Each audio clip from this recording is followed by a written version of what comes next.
Hey, all of Macholas, thank you so much for listening to the Men's Room Podcast. And thanks to our pals at the Advocates Law Firm for being great partners. Yes, even you, creepy Kyle. Seriously, though, if you'd been injured as a result of somebody else in your car, on your bike, walking across the street, talk to our friends at the Advocates Law Firm and let them help you out. Yeah, they're the best injury lawyers around, and they want to make sure that you're not taken advantage of. Plus, your first consultation is free. It's simple. You get injured, the advocates get results. Contact them today at advocateslaw.com.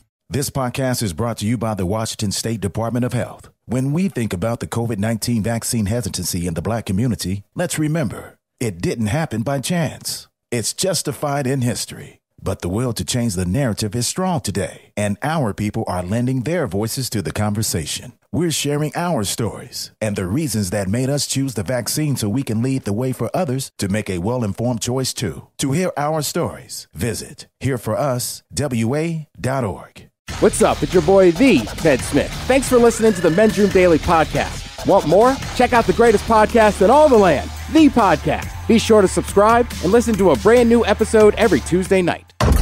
The shenanigans continue. This is the Men's Room with Miles and Thrill. 99.9 KISW. We're going to Lee County, Florida.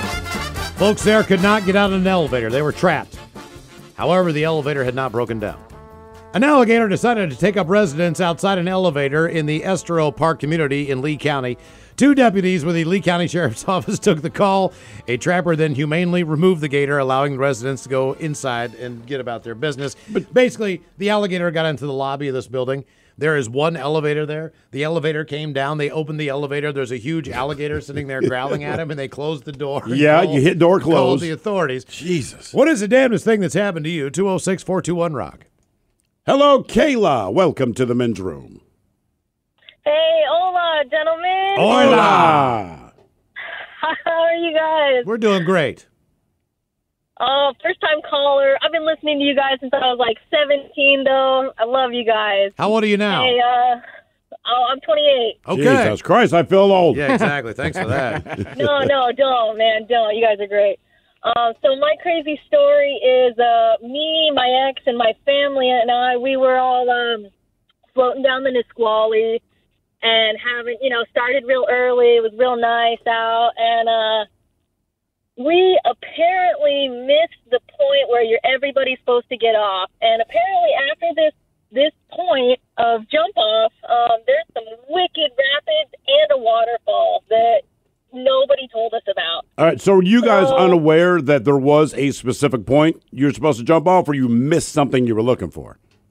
We missed something we were looking for. Like, we weren't even drinking. I was with my family, and we were just having, gay old time, and didn't happen to get off where everybody else was getting off. Okay, so, my question is, what kind of vessel were you in? I was on, like, a pool mat, one of the inflatable ones. My sister was in an inner tube. My dad was in a little tiny dinghy raft. And my mom was in, like, a donut-shaped inner tube. So you're all floating separate at this point. Yeah. And so we get going over these serious rapids, and my dad just keeps looking over at me, and he's like, "What did you sign us up for, Kayla? What is this?" And I'm like, "I swear, I didn't know it was like this." Everybody said it was a real easy, lazy float, and if you guys have ever done the Nisqually, you know that it is pretty, not lame, but slow going. And so we go over this one really heavy, like, log-infested rapid, and my dad makes it down first, and then all of a sudden 2 empty inner tubes come down after him, and he flips out, and my mom and my sister are not in them, and he jumps out of the water and tries running up the side of the river to go look for him. Well, turns out they thought it was too sketch and decided to walk down. Okay, well, that's probably a good idea. Good call. Yeah. That's he's pissed at this point at me, and I'm just trying to, cut the tension by making a bunch of jokes, and it's not working. And at this point, like, we're probably, 10 hours in, and everybody's tired, wanting to go home. We're hungry, and it's starting to get dark. I mean, we started this at like 11 a.m. and so we decided it's finally too rocky for us to go through, and we decided to just walk down the side of the river. Well, turns out the place where we decided to walk was actually the military base, Fort Lewis, and we're not supposed to be on that. Yeah, funny thing about that. Yeah, they don't like us on there, like without, permission or whatnot. But we're walking a little ways, and we come on to this weird kind of training base camp where there's a bunch of, like, Iraqi, spray paint all over these cargo cabins, those big cargo containers that they just pretty much have stacked up. Like, must be for some stimulation stuff or something, because they're all beat to hell. And my dad's really starting to freak out, and he's like, we shouldn't be here. We need to go. Somebody needs to get a hold of somebody. I'm like, okay, with what? You want me to pull my cell phone out of my butt? Or, And so we just keep trekking on, and then a little ways later, it's getting real dark at this point, and we smell some fire. I'm like, oh, cool, campsite. We'll go check out we'll get some information on where we're at. Well, no, this wasn't no campfire, man. The whole freaking forest was on fire, and they just let it go. Okay. Like, they don't care. And so we're all kind of like standing around in what looks like hell, like everything's on fire. How hot was it? You can see. How hot was the temperature? Crazy. Oh, it was. The day. I mean, it was like probably high 90s, because I don't get in the water unless it's real hot, especially that river water. So did you guys spend the night, or did you eventually make it out of there? No, we ended up getting found by MPs in the middle of this wildfire, and they, started questioning us. And at this point, I mean, we went through some serious rapids. Like, my knees were all banged up. My mom had lost her freaking pants, so she was in her granny panties, and my sister had no shoes. I was in a bikini.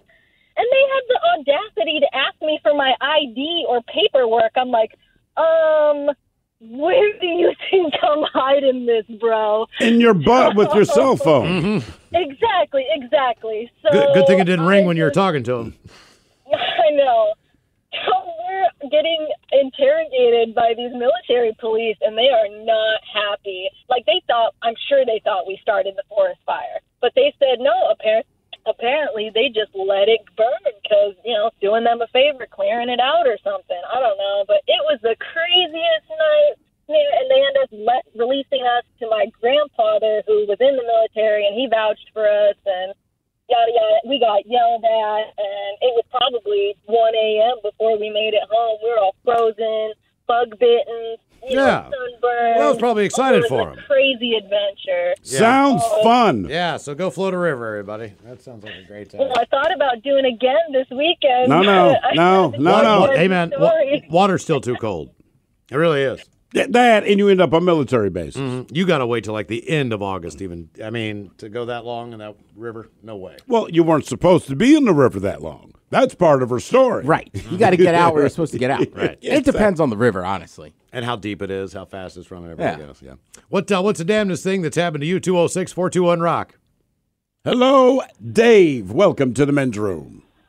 Hola, Bacholas. Hola. How you guys doing? Doing good, Dave. Thank you, brother.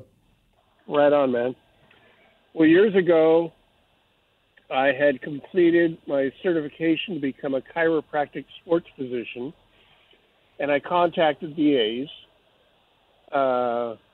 living back in the East Bay back in the day, and I contacted Barry Weinberg, who was the trainer for the A's, and said, hey, can I, become the A's chiropractor, And he said, oh, yeah, you can come on down. We'll have a talk. And at that time in Oakland, in February, they had the Coliseum was open for anybody local who's a ball player to, tune up for spring training. Okay. And so I just asked him. I said, hey, we come down and talk. I was an active ball player at the time.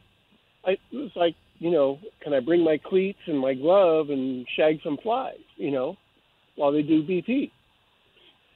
And he, called me back and said, okay, but, upper management says if anything happens, you weren't here. And I was like, I get it. No, insurance.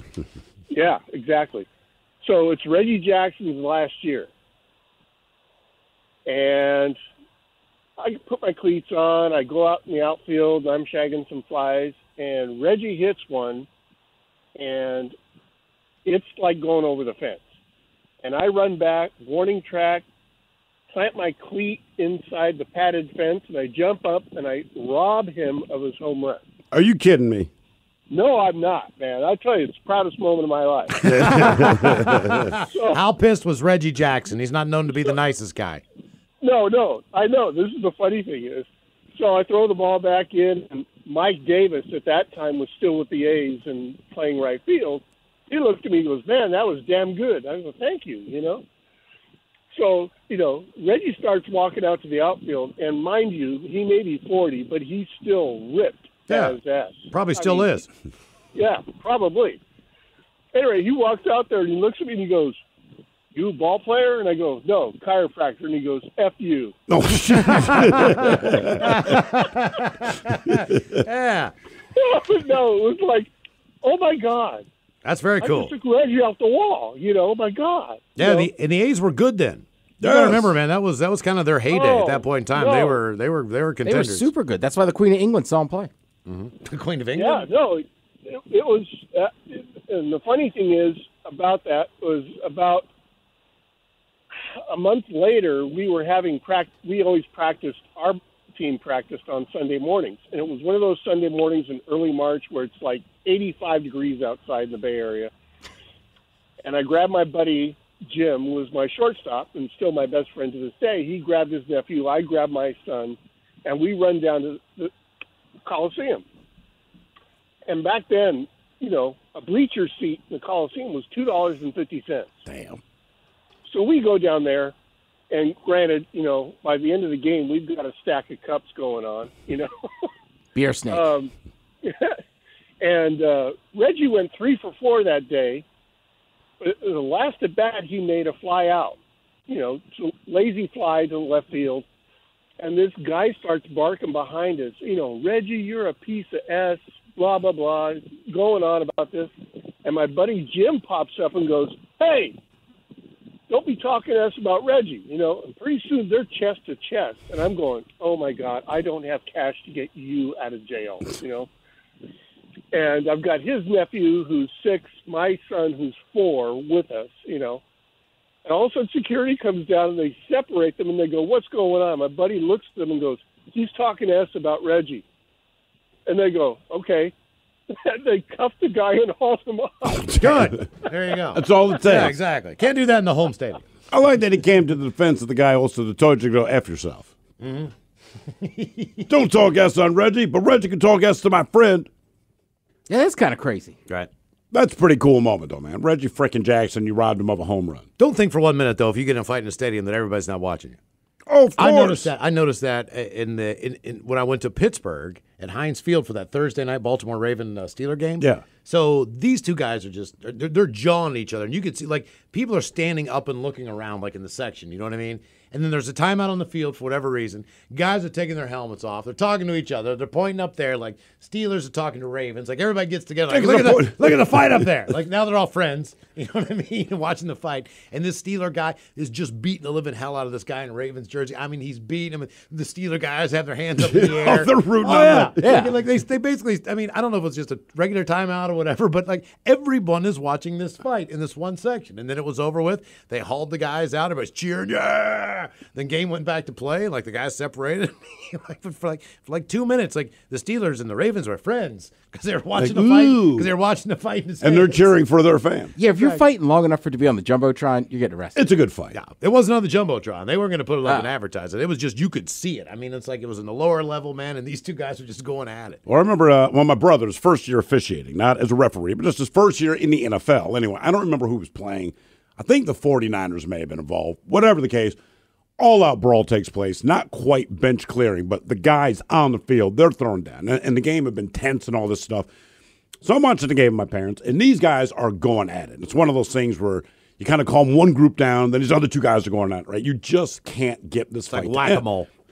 It is, right? So, the officials are doing everything, and we realize, these officials, these are older guys, but they are in the mix, man. You know what I mean? They're pulling guys apart, they're admonishing players, and we realize My brother's just standing off to the side. So I am just dying of laughter, right? Just like, come on, man, you got to get in. So the next time I see him, I'm like, hey, man, what about that fight? Like, part of your job, you got to step in and get control of this. And I know it's big professional football players. He looked at me and he just said, hey, man, that's a lot of meat. He's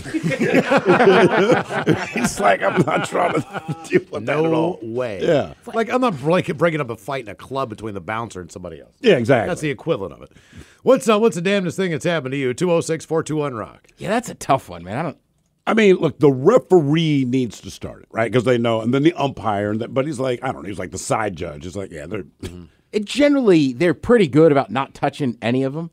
It's not. He wasn't worried that a player would turn around, see him, and throttle him in the face. It's that when these guys start fighting, I mean, you see it all the time. The officials go and try to break it up. They just feel someone on their back, assume it's a guy from the other team, so they throw elbows back. Right. Or worse, I've seen like a lineman gets pushed over, and got 340 pounds lands on top of this 6-year-old man, and then the fights always stop. Once an official goes down, they're like, oh, sorry. Except for hockey. Not hockey, but hockey they let you fight until you go to the ground. Get to fight. Right? Yeah. What's the damnedest thing that's happened to you? 206-421-ROCK. Hello, Molly. Welcome to the men's room. Hi, guys. Hola. How are you guys? We're doing good, Molly. Thank you. I'm a first-time caller. Oh, We've welcome been having to a the lot show. of those lately. Thank you, Molly. So, when I was 14 years old, I was paralyzed. My own immune system had attacked my spinal cord. Your immune system doesn't know what it's doing. That's got to be a great present for a 14-year-old. Yeah, it was actually a few months after my birthday, too. So, How long does it take? How long does it take for you to notice symptoms that something's wrong to actually enter paralysis? well, it started about 6 o'clock in the morning, and I felt like I was being stabbed, like, right through the center of my whole entire body, up, like, mid-breast area, and then I went to school, and I think like 5 hours after that, I was not feeling good because I had an ear infection the night before. That's why my immune system was so hyped up. And then it took like a few more hours for my mom to come pick me up, and we came home, and we took a nap, and I woke up, and my legs were all tingly. So this is about, 8 hours later. And by the time I got to Children's Hospital, it had moved from my toes all the way up to under my boobs. And it was like nothing but like pins and needles feelings like over a 10-hour period of time. And how long were you paralyzed? I was paralyzed for 3 months, and Jesus. I stayed at Children's Hospital where they taught me how to walk again. And I'm still not fully back to normal. How long has it been? I'm 20 now, so it's been Okay. about a while. What is the tell that you're not back to normal? Like if I saw you, could I know that you were paralyzed? No, she or- clucks like a chicken Yeah. tonight. Do you have a limp or what? I do have a very prominent limp in my left leg, and, my hips are kind of a little screwed up now. And, yeah, you can definitely tell that there's something wrong with me. Okay, well, is there a chance? You can Molly- tell there's something wrong with Miles, right, too. Exactly, but I didn't do anything. What? So could this happen to you again? It could happen to me again, and if it did, it would be considered MS. So, Okay. Now, all right. now so are this you, is like pre-MS, essentially? Not exactly. It's called transverse myelitis. okay. And what about with COVID? Do you have to be careful with this stuff? Obviously, everyone does, but you in particular. Is this a pre-existing condition that can trigger bad things? Because you said an ear infection triggered it. So It's caused me to have a very weak immune system. Because it wastes all of its time attacking you. And Yeah. is this something where you gradually get better, or are you as good as it's going to get? Or do you know? I think I'm as good as I'm going to get, and it goes in thirds. So 1/3 of people don't recover at all. The other third of people recover halfway or somewhat like me, and then there's the other third of people that fully recover. do you still have to go to physical therapy, Molly? I quit that a while ago. Okay. Kind of Listen, I don't want to try to shine a turd here, but typically that's what I do. So I just want to let you know I've been to a lot of the hospitals in the area. Actually, I've been to most of the hospitals in the area. The good news is that you are at a place that actually has the best cafeteria out of any of the hospitals. So if you have to be someplace and you have to eat on a day-to-day basis, Children's Hospital is where it's at. Yeah, but she's 20 now. She's 20. I know, but then when she was in there, it's a cheesecake factory of hospital food. It really is. They got everything. They got a hot bar. They got nuggets. They got pizza. They got hot dogs. They got corn dogs. They got an ice cream machine. They got spaghetti. They got meatloaf. It's a hell of a spread. What kind of precautions do you have to take now? Well, I can't feel hot and cold touch. So if I jump into water or something, I got to make sure I feel the water first. Or Well, how are you going to feel it if you can't feel it? Yeah, I mean, what do you do to test I it? can feel it with my hands. Okay, so right. it's your how so not with your feet, not with your legs. Like, at what point do you get sensation again? It's like right under my boobs is where the feeling starts coming back. That's crazy. Okay, and not to get too personal, but if you've had sex, I mean, is that still something you can enjoy, or is there something you don't feel at all? Oh, no, it's something that I very much enjoy. Something's actually pretty hyping. I can't feel anything, but I will have sex. I found my purpose. Right. It's all good. My special purpose. I don't need physical therapy anymore. Well, Molly, I wish you the best. I'm glad that worked out. Awesome. Thank you guys for listening. Yep. Yeah, Thank you absolutely. for the call. We appreciate it. What is the darndest thing that's happened to you? 206-421-ROCK. Bro, gnarly. What's up, Taylor? Dude, that nerd in his electric hybrid totally blew the light while texting his yuppie friends. That's so bogus, bro. Are you hurt? Yeah, like I can't move my hips, bro. I think I broke my pelvis, man. Dude, no way. Taylor, you need to drop a dime and talk with the lawyers at the Advocates Law Firm. No way, can't afford that, bro. Your crotch is broken, man, and they don't earn any money unless they win your case. Dude, no way. You get injured, the advocates get results. Contact them today at advocateslaw.com. This podcast is brought to you by the Washington State Department of Health. When we think about the COVID-19 vaccine hesitancy in the Black community, let's remember, it didn't happen by chance. It's justified in history. But the will to change the narrative is strong today, and our people are lending their voices to the conversation. We're sharing our stories and the reasons that made us choose the vaccine so we can lead the way for others to make a well-informed choice too. To hear our stories, visit hereforuswa.org. The men's room is in progress. 99.9 KISW and KISW HD1 Seattle. What's the damnedest thing that's happened to you? 206-421-ROCK. Text 77999. Speaking of which, we just had 20-year-old Molly call, and she told us she has a condition, oh God, called transverse myelitis. And we had a good conversation with her, and we get this little text that says, Molly doesn't know that her former teachers listen to the men's room show. We love you, Molly. So, Molly, that's cool news, but also your teachers know you're having sex. Yeah. I'm just throwing that out there. They also get all their information from the men's room. What's the damnedest thing that happened to you? 206-421-ROCK. Hello, Carrie. Welcome to the men's room. Hello, Bitchola. Hola, Carrie. It's Sabrina the Spider Girl again. Oh, good to hear from you. Hi. So, long story short, my husband and I were married in Bonita Springs, Florida, which, Miles, you must know. North of Naples, yes. Yes. And then we went to our honeymoon. We honeymooned in Vancouver. North of Seattle, yes. Yes, a little bit. And so we got to Vancouver. We as soon as we landed, we went to the hotel, went to Steamworks, hooked up with the bartender, got some green, and had a great time. And a few years later, he moved to Prince George, and we went back there. And we went to a bar. He was going to hook us up with some friends. And we went to a bar, and first time I had Stella. It was like football or, whatever was going on. And we were walking out. We were like, okay, whatever. He was going to hook us up with some friends. And we're walking up the street, and this car pulls up next to us and was like, hey, are you Chris and Carrie? And we're like, yeah, we are. And he's like, come on in. And he took us to his downtown apartment high-rise. And the Canucks were in the playoffs. It was like 2004 or 5. And we walked up the stairs to this apartment, and everybody in the whole building had extension cords lined up through the stairways onto the rooftop with TVs all over the place. and playing the Canucks game, and we were hooked up with deviled eggs. Of course, it's the Canadian way. Right. It really is. Eggs, I mean, what else did you think was going to be there?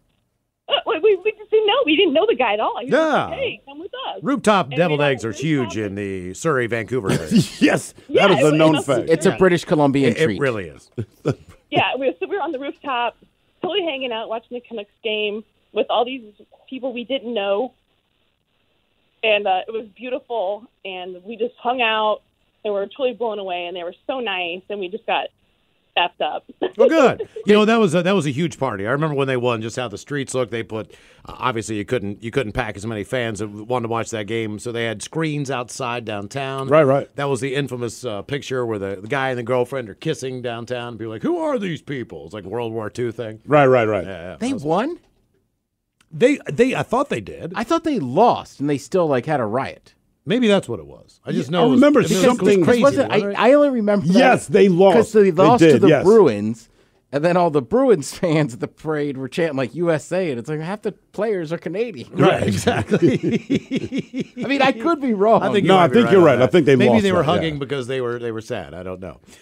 I mean, that might be what the picture was. I just the remember there was a picture, picture I remember, of two people. right? That iconic picture, right? It's like it looks like the guy, like they're just laying on the street making out, Right. And there's some weird story, like they knew each other, and she felt like it's not as you want it to just be they hooked up that night in the middle of a I know. sports Right. riot. I mean, that's Always. what we were hoping. In the middle of sex and a sports riot You after never eating know. deviled eggs on a rooftop, brother, you ain't lived. What's with the deviled eggs? I don't know. That's not where I thought that was going. I thought it was gonna be like, oh, free liquor, like weed, like I'm oh, sure that was there too. we got deviled eggs.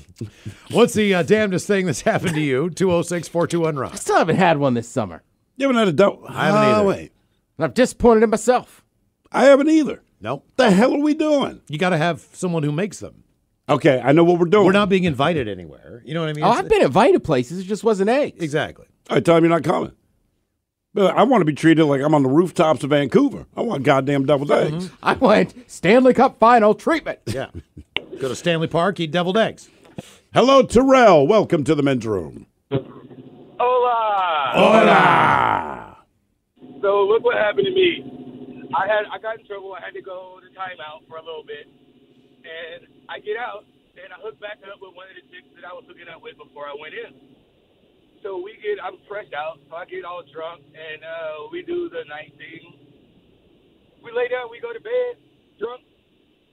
I wake up the next morning. I don't feel something wrong, but she sleeps. She has a really big head. And she was really good at it.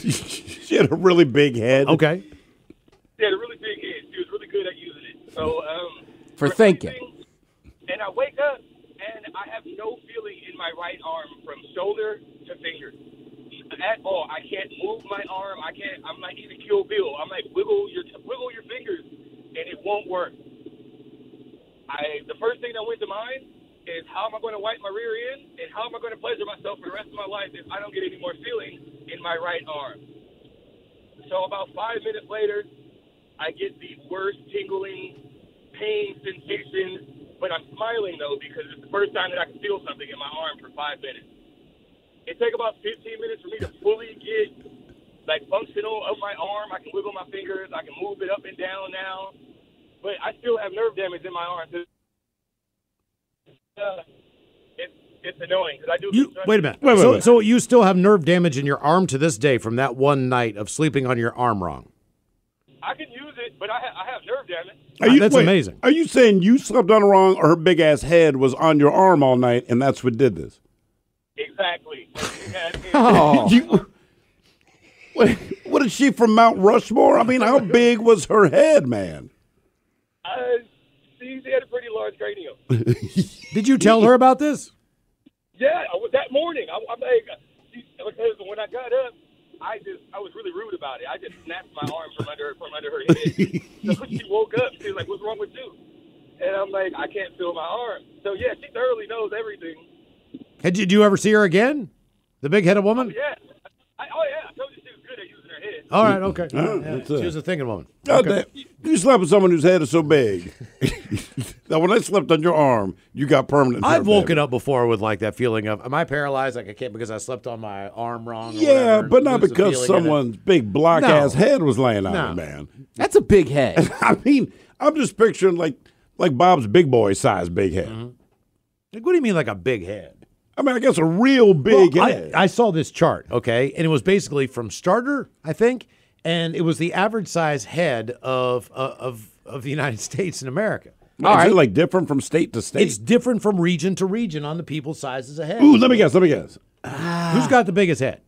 I'll tell you right now. The Pacific Northwest. I'm thinking biggest head, either like Michigan or Alabama. I want to say that it was either like Alaska or Hawaii. Yeah. I think it's Alaska.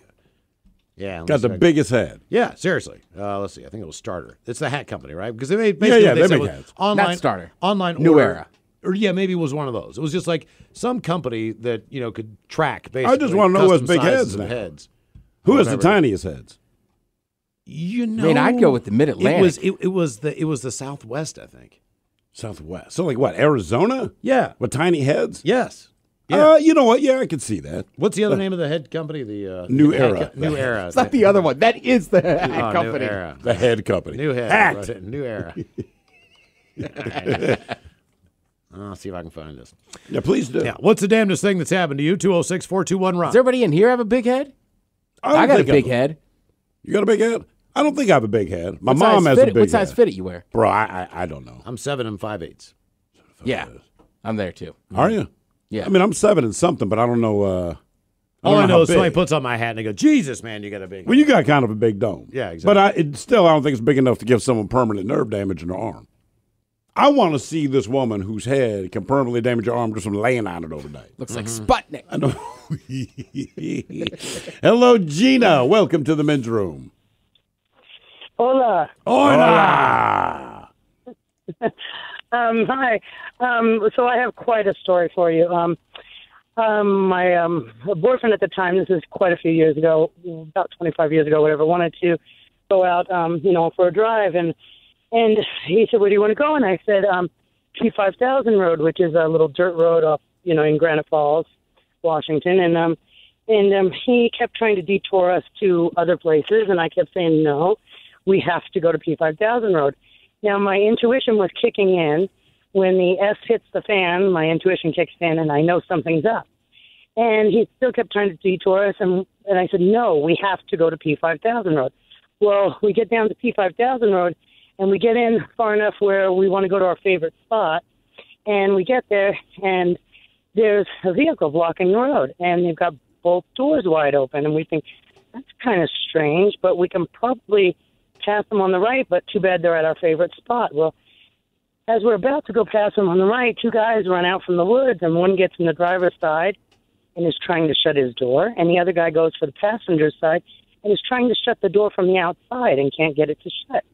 And this isn't making any sense. And as we pull up next to him, we were like, what's up? And the guy still can't get his driver's door shut. And he said, our friend was sick and stuff. And I looked at my boyfriend and I said, I got to jump out and do a hearing. And so I jump out and he gets out and we go to the driver's door and the guy finally gets the door shut. And I look in, he's trying to block my boyfriend at the time from seeing in the vehicle. And I get a clear shot of a guy with a bullet hole in his side. Jesus. Wow. Okay. And I said, oh my God, he's been shot. And then their story changes to, we heard a gunshot and found this guy in the woods and blah, blah, blah. Well, I don't care what story you're going to tell me. I'll play along with it. But I know that I've got to help, And in the meantime, the other two, there was a girl inside the vehicle, backwards with her back to the windshield and her hands in the air, trying not to touch something, and that was the body. And then she's trying to help the guy on the passenger side, he's from on the outside, trying to shut the door, and they're banging this guy's head. Well, I realized that if this guy's not dead, he's going to have a severe head injury. So I decided that it's up to me, and I yelled at them, stop, stop. And they stopped for a second. I said, is he breathing? And they said, yes. I said, he's conscious. And they said, no. And I said, you need to get him up. You need to get him an airway. Sit him up. And they looked at each other and then started banging the door in his head even harder. Jesus. And so I know. So I realized at this point I've got to do something. So I decided I'm going to crawl behind the back of the driver. And I'm going to climb through the window. And I'm going to grab this guy by the back of the lapel of his jacket and sit him in a sitting position, give him an airway, and get him away from them, the other two hitting his head with the door. And I go to do that. And I tried jumping. I tried reaching. I couldn't reach. I tried jumping. I couldn't reach. Finally, that's when I decided I'm going to climb through. And when I did, all of a sudden, and mind you, I still got the driver pinned to the steering wheel as I'm trying to go through his back to get to this, guy. And all of a sudden, I felt peace and love fill my whole body. And I heard, stop, stop, look down, look down. And when I say anything important, I say it twice. So the angels, whatever, said it twice to me. And I looked down and I realized I have this driver up enough off of his feet, that I'm pinning to the steering wheel trying to get to his back to the guy, that there's a gun on the seat and it's got blood on the end of it. And my first thought is, wow, cool gun, because I'm into guns. And my second thought is you shouldn't see blood on the end of a gun. And, maybe a bad situation, a knife, but not a gun. So I realized it's point blank. And, I already knew they did it, and stuff. So at that point, the angel's pretty much telling me to withdraw from the vehicle, and I did. And the guy had been trying to get it in gear the whole time, but the guy's legs were wrapped up in it. And so he finally got it in gear, and he was asking, where's his hospital? And anyhow, I told my boyfriend, tell him where the fire station is when all this was happening. So they go on their way. And then I realized I didn't get the license plate, and I'm mad at myself. And so we turn around, and he wants to keep going to the woods. And I said, no, there's one more. The killer's in the woods. And because my intuition is telling me, and we get turned around, and meantime they picked up the killer girl, young girl, teenager. And anyhow, so we were trying to get out of the woods, and we come upon the vehicle again, doors wide open. This time we can't pass them. And we see two of the guys down below doing a motion like they just dropped the body in the ditch. And, well, did these guys ever get arrested? Oh, yeah, we got them caught. This story just keeps going, man. It's amazing, and it's a three-parter. But oh boy, oh man. Well, we might have to wait for a different episode. I don't know if we got time for all that. I mean, it sounds crazy, especially when the Hey, Miles. Yeah. Remember, like an hour ago, we were talking about stuff? Yeah. And that is why I don't go in the woods. Right. Yeah, exactly. That's what I'm saying. That's who you're going to run into. You got a paved road and a cabin? Right. Ooh. Yeah. No, I agree with you. That's what I'm saying. I mean, when I was driving through Coos Bay, I'm like, I'm not safe here. What's the damn thing that's happened to you? 206-421-ROCK. Now, by the way, on speaking of the damnedest thing, all right, on yesterday's show, we asked, what did you crash into, or who crashed into what? And this woman named Vicky called, all right? And Vicky seemed exceptionally memorable to many, many people. Long story short. Matter of fact, as soon as I left work yesterday, the first thing someone said to me is, oh, my God, Vicky. It was my mother's birthday yesterday, all right? I wished her a happy birthday on there. She heard that. She didn't care. First thing she says to me is, that woman Vicky that called your show, right? So she had this impact. If you don't know, essentially, she, in 30 years of driving, since she's been driving, she's been in 30 accidents. She explained a whole bunch of them. We said, man, maybe you shouldn't be driving anymore. That's correct. But then people even question whether or not the story was true. But we have a gentleman named Andy here. And Andy, we understand Vicky is your mother. Yeah, yes, she is. That was my mother. It was a very proud moment yesterday listening to her. Was it proud? Was it weird? I mean, what is it like to hear your mom? And the fact her job is what it is. What, an optometrist or something?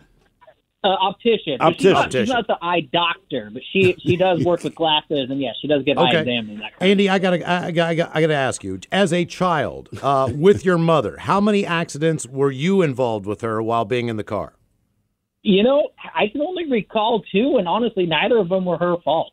All right, okay. So really? But I was the story that she told you guys about. I was working as a security guard way down in Tacoma, and I got the call. And she was like, no, don't come up. And as she's being airlifted or driven to Harborview, she's like, no, it's fine. And so she didn't stay in Harborview for very long. But nobody goes to Harborview because they are fine. Yes, like, it's already Harborview bad. is not the fine hospital. Mm-hmm. And yes, we have all told her, Mom, you need to maybe trade in the driver's license for a bus pass. But she does not listen because my mom is the type of person that will drive across the state just to have lunch with a friend and then drive back. So she's driving thousands of miles a month, guys. She is. Do you quietly worry about this? Do you bring this up to her when you see her, or do you just try to keep it quiet? Oh, no, we bring it up very verbally all the time. How many siblings, Andy? I've got one older sister. And so you guys are constantly on her, please, Mom, stop driving. Oh, yeah, every time. Well, no, I mean, no, we're not like, it's not like she's blind and we think she needs to. She's right that it does happen, but it's every few years. It is like clockwork, so it's been a while since the last one. So when are you predicting the next call based on the general time frame? Oh yeah, I mean, I would say, well, this whole conversation, now that it's on top of mind, I bet you it'll be within the next month. I'll let you guys know. Okay, please do. Hey, let me ask you a question. Would you get in the car as a passenger with your mother right now? Yeah, I do all the time. Actually, now that I'm older, though, in my 30s, most of the time we go places. She does let me drive. I will give her that. Okay, all right. That's probably a pretty good idea. But I'm assuming you have to request that is how it works out. No, not really. Well, other than I do get worried when we go out and we go to a bar because then she has to drive because I'm drinking. Mm-hmm. So then I know she's the driver. Who do you honestly now? Look, I know it's illegal to drive drunk, not that. But if you said, all right, you are drunk, your mom's not, both of you have to drive 100 miles. Who are you putting your money on? I mean, if we do the bar and went happy hour and I just had a few beers, yeah, it'd be me. Okay, all right, fair enough. Well, tell your mom we love her. Tell you the response we got about your mom was fantastic. I mean, people thought she was very entertaining. That's a fact. Oh, no, she listens to you guys all the time. She's been listening for years. I will make sure to send an email on her birthday and have the Dirty Germans make sure she wears her glasses and drives safe. Yeah, we'll tell her there's a lot of people out there that are genuinely concerned about her. Yeah, the response we got. After the whole Vicky thing is like, man, I hope she's not still driving. Like everybody had a comment after that. And wouldn't you know, she works at an eye doctor's office. That's the unbelievable That's the part. other part about it. So. She works, like she said, she lives next to the airport now, so luckily, a lot of the time she takes the train now. Okay, that's all fantastic. right. Good That's news. what we're talking about. Thank you for the call, Andy. We appreciate the update. For lunch. And let us know next time. Have a good one. Yeah, right. let us know next time she gets in a wreck. There you That's, go. Update on Vicky.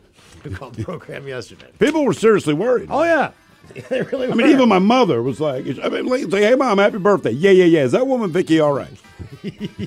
You are listening to the Men's Room. This podcast is brought to you by the Washington State Department of Health. When we think about the COVID-19 vaccine hesitancy in the Black community, let's remember, it didn't happen by chance. It's justified in history. But the will to change the narrative is strong today, and our people are lending their voices to the conversation. We're sharing our stories and the reasons that made us choose the vaccine so we can lead the way for others to make a well-informed choice too. To hear our stories, visit hereforuswa.org.